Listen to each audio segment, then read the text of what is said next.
Hey, what's up producers? Bruce Mennel from Conundrum here, and today I'm going to show you how to set up your Logic project so you can quickly create fat techno beats. So if you want your projects to go from this to this using these awesome plugins, subscribe to my channel now to learn how to make your next mix fat. In my previous video, I showed you guys how to route Machine into Logic Pro, and now I'm going to create buses, insert plugins. But first, I'm going to choose a reference mix. So why do I need a reference mix? The reference mix is basically what you want your production to sound like.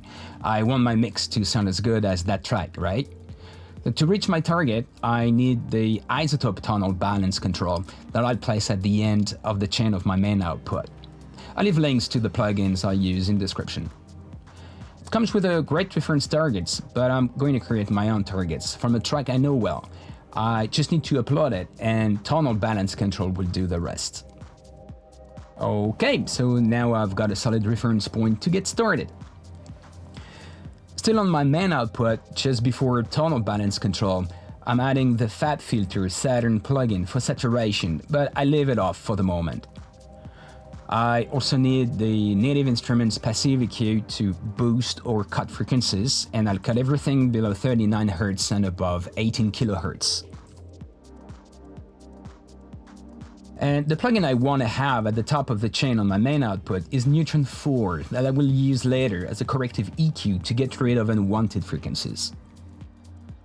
Alright, the main output is set, now let's move on to buses. We need buses for the drums, the bass, the leads, the pads, reverb, MIDI-controlled LFO, 2 empty buses for effects I might need later, and a ghost kick for sidechain compression.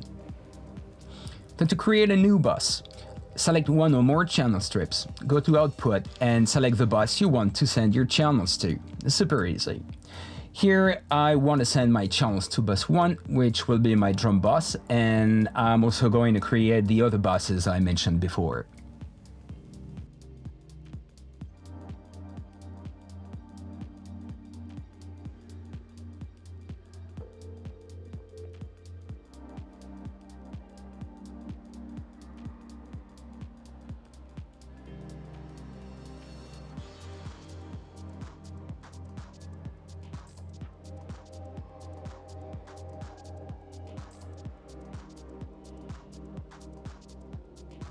Okay, so now that I have routed my Machine external outputs to my drum bus, I'll add Neutron 4 as my corrective EQ, a passive EQ to reach the balance I want for my drums,